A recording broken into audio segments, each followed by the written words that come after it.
ସକାଳ ପିଲାମାନେ, ଆଜିର ଏଇ ଭିଡିଓକୁ ମୁଁ ତୁମମାନଙ୍କୁ ସ୍ୱାଗତ ଜଣାଉଛି। କେମିତି ଅଛ ରେ ତୁମେମାନେ? ଭଲ ଅଛ? ଆରେ ବା, ମୁଁ ବି ବହୁତ ଭଲ ଅଛି। ତ ପିଲାମାନେ, ତୁମେମାନେ ସମସ୍ତେ ତ ଭିନ୍ନ ଭିନ୍ନ ପ୍ରକାର ଖେଳ ଖେଳିଥିବ, ନାଇଁ? ତ ପିଲାମାନେ ଆସ, ଆଜି ଆମେ ମିଶିକିରି ଗୋଟେ ଖେଳ ଖେଳିବା। ଖେଳିବା ନା? ଆରେ ବା, ଆସ ଏବେ ଖେଳିବା। ତ ପିଲାମାନେ, ଆଜି ଆମେ ଖେଳିବା। ହଁ, ନିଶ୍ଚୟ ଖେଳିବା। କିନ୍ତୁ ତା ପୂର୍ବରୁ ପିଲାମାନେ, ଆଜି ଆମେ ତୁମ ତୃତୀୟ ଶ୍ରେଣୀ ଗଣିତ ବହିରେ ଥିବା ଖେଳଣାର ମଜା ପ୍ରସଙ୍ଗ ସମ୍ପର୍କରେ ଟିକେ ଆଲୋଚନା କରିବା। କ'ଣ କହୁଛ ପିଲାମାନେ? ତୁମେମାନେ ରାଜି ନା? ଆରେ ବା, ତାହେଲେ ତମେ ସମସ୍ତେ ରାଜି। ତ ପିଲାମାନେ ଆସ, ଏବେ ଏହି ପ୍ରସଙ୍ଗ ସମ୍ପର୍କରେ ଟିକେ ଆଲୋଚନା କରିବା।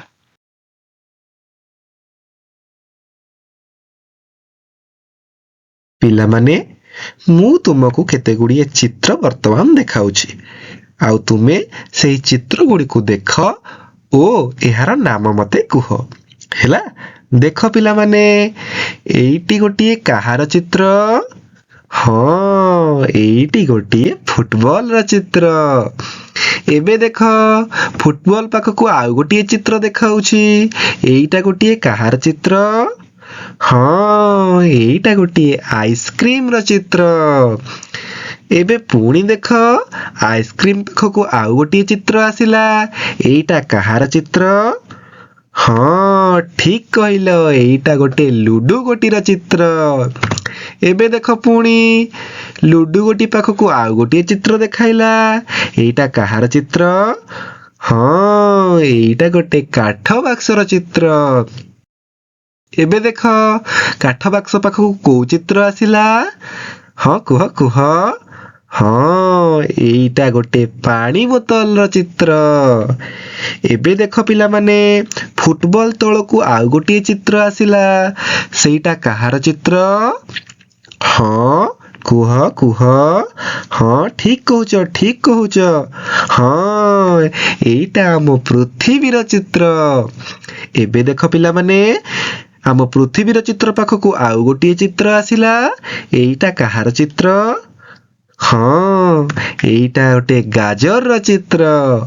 ଏବେ ଦେଖ ପିଲାମାନେ, ଗାଜର ପାଖକୁ ଆଉ ଗୋଟିଏ ଚିତ୍ର ଆସିଲା। ଏଇଟା କାହାର ଚିତ୍ର? ହଁ, ଠିକ କହୁଛ ତୁମେ, ଏଇଟା ଗୋଟେ ରୁବିକ କ୍ୟୁବର ଚିତ୍ର। ଏବେ ଦେଖ ପିଲାମାନେ, ରୁବିକ କ୍ୟୁବ ପାଖକୁ ଆଉ ଗୋଟିଏ ଚିତ୍ର ଆସିଲା। ଏଇଟା ଗୋଟିଏ କାହାର ଚିତ୍ର? ହଁ, ଏଇଟା ଗୋଟେ ବହିର ଚିତ୍ର। ଏବେ ଦେଖ ପିଲାମାନେ, ବହି ପାଖକୁ ଆଉ ଗୋଟିଏ ଚିତ୍ର ଆସିଲା। ଏଇଟା ଗୋଟିଏ କାହାର ଚିତ୍ର? ହଁ, କୁହ କୁହ। ହଁ, ଏଇଟା ଗୋଟେ ପ୍ଲାଷ୍ଟିକ ଡ୍ରମର ଚିତ୍ର। ଆରେ ବା, ତୁମେମାନେ ତ ସବୁ କହିଦଉଛ। ତ ପିଲାମାନେ, ତୁମେ ଏବେ ସବୁ ଚିତ୍ର ଗୁଡ଼ିକୁ ଜାଣିଲ, ତାକୁ ଚିହ୍ନିଲ। ଏବେ ଆମେ ଜାଣିବା ଯେ 3D ବା ତ୍ରିମାତ୍ରିକ ଆକୃତି କ'ଣ ହେଲା। ତ ପିଲାମାନେ ଦେଖ, ଏଇ ଚିତ୍ରଟିକୁ ଟିକେ ଭଲ କି ଦେଖ। ତ ପିଲାମାନେ ଏବେ ଦେଖ, ଗୋଟିଏ ତୀର ଏହି ଚିତ୍ରର ଗୋଟିଏ ଅଂଶକୁ ଦେଖାଉଛି। ହେଲା ପିଲାମାନେ, ସେଇ ଅଂଶଟିର ନାମ କ'ଣ ଜାଣିଛ? ହଁ ହଁ, ଏଇ ଅଂଶଟିର ନାମ ହେଉଛି ପାର୍ଶ୍ୱ। ହେଲା, ଏବେ ଆଉ ଥରେ ଦେଖ, ଆଉ ଗୋଟିଏ ତୀର ଏହି ବସ୍ତୁର ଆଉ ଗୋଟିଏ ଅଂଶକୁ ଦେଖାଉଛି। ତ ପିଲାମାନେ କୁହ, ସେହି ଅଂଶଟିର ନାମ କ'ଣ? ଜାଣିଛ ଜାଣିଛ? ହଁ, ସେହି ଅଂଶଟିର ନାମ ହେଉଛି ଧାର। ତ ପିଲାମାନେ ପୁଣି ଆଉ ଥରେ ଦେଖ, ଏବେ ଆଉ ଗୋଟିଏ ତୀର ଏହି ବସ୍ତୁର ଆଉ ଗୋଟିଏ ଅଂଶକୁ ନିର୍ଦ୍ଦେଶ କରୁଛି। ତ ଦେଖ ପିଲାମାନେ, ସେହି ଅଂଶଟିର ନାମ କ'ଣ? କୁହ କୁହ। ହଁ, ସେହି ଅଂଶଟିର ନାମ ହେଉଛି ଶୀର୍ଷ। ତ ପିଲାମାନେ, ଆମେ ଜାଣିଲେ ଯେ ଯେଉଁ ଆକୃତିର ଲମ୍ବ, ପ୍ରସ୍ଥ ଓ ଉଚ୍ଚତା ଥାଏ, ସେହି ଆକୃତିକୁ ତ୍ରିମାତ୍ରିକ ଆକୃତି କୁହାଯାଏ। ଏହାକୁ 3D ଆକୃତି ମଧ୍ୟ କୁହାଯାଏ। ଏହି ଆକୃତି ଗୁଡ଼ିକୁ ଆମେ ହାତରେ ଧରିପାରୁ ଓ ସମସ୍ତ ପଟରୁ ଦେଖିପାରୁ। ହେଲା, ଏବେ ଜାଣିଲ ନା ତ୍ରିମାତ୍ରିକ ଆକୃତି କ'ଣ ବୋଲି? ଆରେ ବା, ତମେ ତ ସବୁ ଜାଣି ଦଉଛ। ତାହେଲେ ତାହେଲେ ପିଲାମାନେ ତୁମେ ଏବେ ଯେଉଁ ଚିତ୍ର ଗୁଡ଼ିକୁ ଦେଖୁଛ ତାକୁ କେଉଁ ଆକୃତି ବୋଲି କହିବ? ହେଲା, ତ ପିଲାମାନେ ଦେଖ, ଏଇଟା ଗୋଟିଏ କେଉଁ ଆକୃତିର ଚିତ୍ର? ହଁ, ଏଇଟା ଗୋଟେ ସିଲିଣ୍ଡର ଆକୃତିର ଚିତ୍ର। ତ ପିଲାମାନେ ଏବେ ଦେଖ, ସିଲିଣ୍ଡର ପାଖକୁ ଆଉ ଗୋଟିଏ ଚିତ୍ର ଆସିଲା। ଏଇଟା କେଉଁ ଆକୃତିର ଚିତ୍ର? ହଁ, ଠିକ କହୁଛ, ଏଇଟା ଗୋଟେ ଗୋଲକ ଆକୃତିର ଚିତ୍ର। ଏବେ ଦେଖ ପିଲାମାନେ, ଗୋଲକ ଆକୃତିର ଚିତ୍ର ପାଖକୁ ଆଉ ଗୋଟିଏ ଚିତ୍ର ଆସିଛି। ଏଇଟା ଗୋଟିଏ କେଉଁ ଆକୃତିର ଚିତ୍ର? ହଁ, କୁହ କୁହ। ହଁ, ଠିକ କହୁଛ, ଠିକ କହୁଛ, ଏଇଟା ଗୋଟେ ସମଘନ ଆକୃତିର ଚିତ୍ର। ଏବେ କୁହ ପିଲାମାନେ, ଏଇଟା କେଉଁ ଆକୃତିର ଚିତ୍ର? ହଁ, ଏଇଟା ଗୋଟେ ଆୟତ ଘନ ଆକୃତିର ଚିତ୍ର। ଏବେ କୁହ, ଏଇଟା କେଉଁ ଆକୃତିର ଚିତ୍ର? ହଁ, ଠିକ କହୁଛ, ଏଇଟା ଗୋଟେ କୋନ ଆକୃତିର ଚିତ୍ର। ତାହେଲେ ପିଲାମାନେ ତୁମେ ଏବେ ଭିନ୍ନ ଭିନ୍ନ ଆକୃତିର ଚିତ୍ରକୁ ଦେଖିଲ।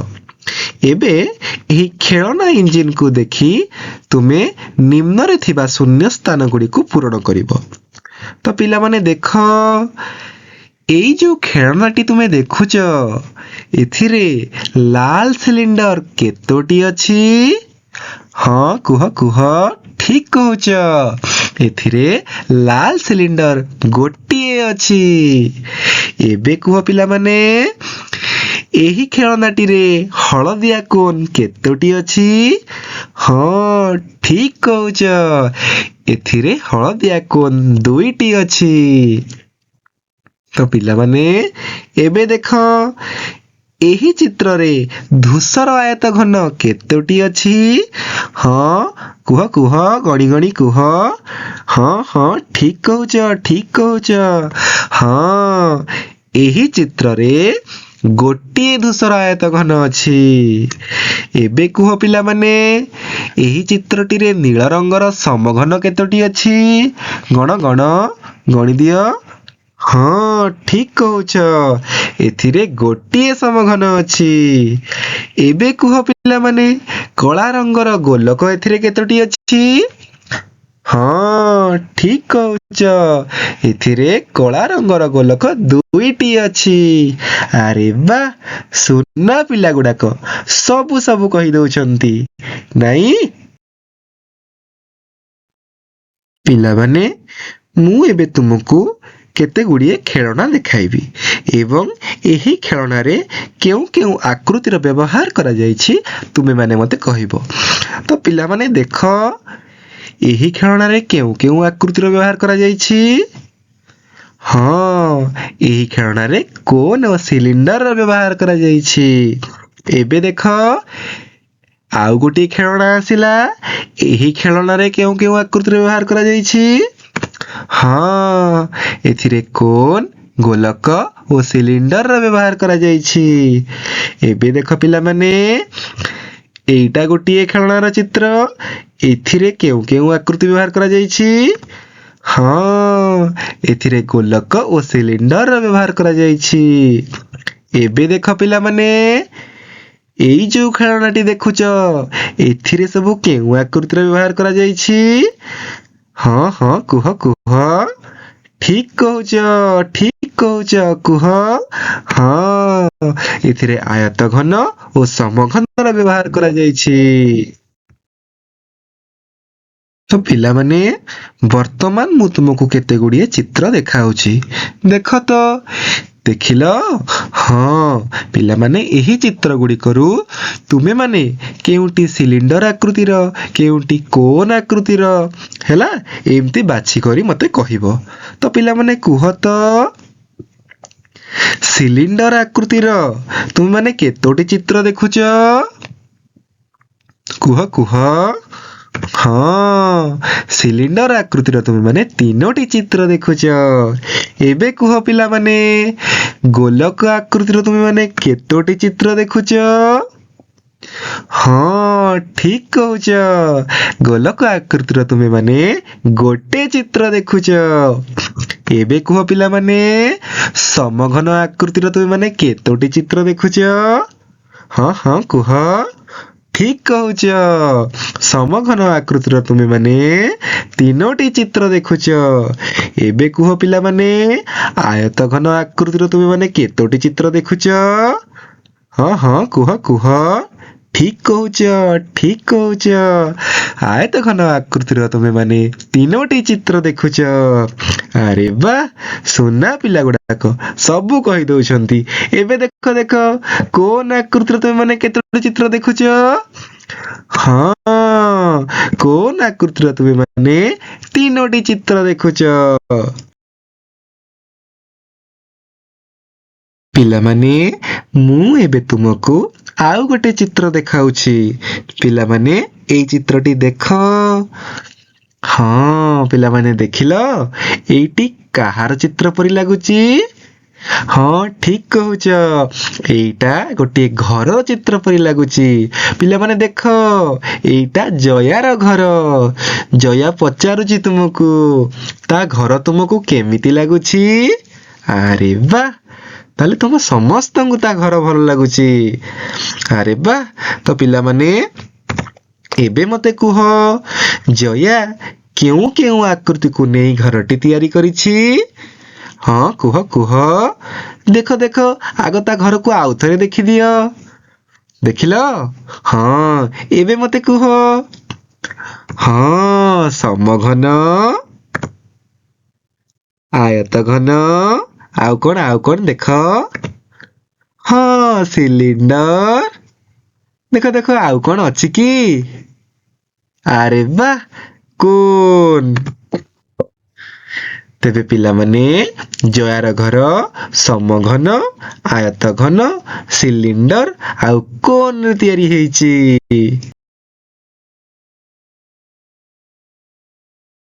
ପିଲାମାନେ, ଏବେ ମୁଁ ତୁମକୁ କେତେ ଗୁଡ଼ିଏ ଚିତ୍ର ଦେଖାଇବି ଏବଂ ସେହି ଚିତ୍ର ମଧ୍ୟରୁ କେଉଁ ଚିତ୍ରଟି ଭିନ୍ନ ତୁମେମାନେ ମୋତେ କହିବ। ପିଲାମାନେ ଦେଖ ଦେଖ ଦେଖ, 1 ନମ୍ବର ପ୍ରଶ୍ନକୁ ଦେଖ। ଏଥିରେ ମୁଁ ତୁମକୁ କେତେ ଗୁଡ଼ିଏ ଚିତ୍ର ଦେଖାଇଛି? କହିଲ କହିଲ, ଏମାନଙ୍କ ମଧ୍ୟରୁ କେଉଁଟି ଅଲଗା? ହଁ ଠିକ କହୁଛ, ଏମାନଙ୍କ ମଧ୍ୟରୁ ତରଭୁଜ ଅଲଗା। କାରଣ ଏଇ ଚିତ୍ରଟି ଗୋଲକ ଆକୃତିର ହୋଇଥିବା ସମୟରେ ଅନ୍ୟ ଚିତ୍ରଗୁଡ଼ିକ କୋନ୍ ଆକୃତିର ଅଟେ। ଏବେ ଦେଖ, 2 ନମ୍ବର ପ୍ରଶ୍ନକୁ ଦେଖ। ଏଥିମଧ୍ୟରୁ କେଉଁ ଚିତ୍ରଟି ଅଲଗା? ହଁ ଠିକ ଠିକ ଠିକ, ଠିକ କହୁଛ, ଲୁଡୁ ଗୋଟିଏ ଅଲଗା। କାରଣ ଏହି ଚିତ୍ରଟି ସମଘନ ଆକୃତିର ହୋଇଥିବା ସମୟରେ ଅନ୍ୟ ଚିତ୍ରଗୁଡ଼ିକ ଆୟତ ଘନ ଆକୃତିର ଅଟେ। ଏବେ ଦେଖ ପିଲାମାନେ, 3 ନମ୍ବର ପ୍ରଶ୍ନକୁ ଦେଖ। ଏମାନଙ୍କ ମଧ୍ୟରୁ କେଉଁଟି ଅଲଗା? ଦେଖ ଦେଖ, ଭଲ କି ଦେଖ। ହଁ ଠିକ କହୁଛ, ପ୍ରଥମ ଚିତ୍ରଟି ଅଲଗା। କାରଣ ଏହି ଚିତ୍ରଟି କୋନ୍ ଆକୃତିର ହୋଇଥିବା ସମୟରେ ଅନ୍ୟ ଗୁଡ଼ାକ ସିଲିଣ୍ଡର ଆକୃତିର ଅଟେ। ଏବେ ଦେଖ, 4 ନମ୍ବର ପ୍ରଶ୍ନକୁ ଦେଖ। ଏମାନଙ୍କ ମଧ୍ୟରୁ କେଉଁଟି ଅଲଗା? ହଁ ଠିକ କହୁଛ, ଏମାନଙ୍କ ମଧ୍ୟରୁ ଗ୍ୟାସ୍ ସିଲିଣ୍ଡର ଅଲଗା। କାରଣ ଏହି ଗ୍ୟାସ୍ ସିଲିଣ୍ଡରଟି ସିଲିଣ୍ଡର ଆକୃତିର ହୋଇଥିବା ସମୟରେ ଅନ୍ୟ ଗୁଡ଼ିକ ଆୟତ ଘନ ଆକୃତିର ଅଟେ। ଆରେ ବା, ସୁନା ପିଲା ମୋର, ସବୁ କହି ଦଉଛ। ପିଲାମାନେ, ଆଜି ତୁମେ ଏହି ପ୍ରସଙ୍ଗଟିକୁ ଭଲରେ ମନ ଦେଇ ଶୁଣିଥିବାରୁ ତୁମମାନଙ୍କୁ ବହୁତ ବହୁତ ଧନ୍ୟବାଦ। ଆଜି ପାଇଁ ଏତିକି। ପୁଣି ଦେଖାହେବା ଆଉ ଗୋଟେ ଶ୍ରେଣୀରେ। ହେଲା, ରହୁଛି ପିଲାମାନେ। ଖୁସିରେ ଶିଖିବା ସମସ୍ତଙ୍କର ଅଧିକାର। ନମସ୍କାର।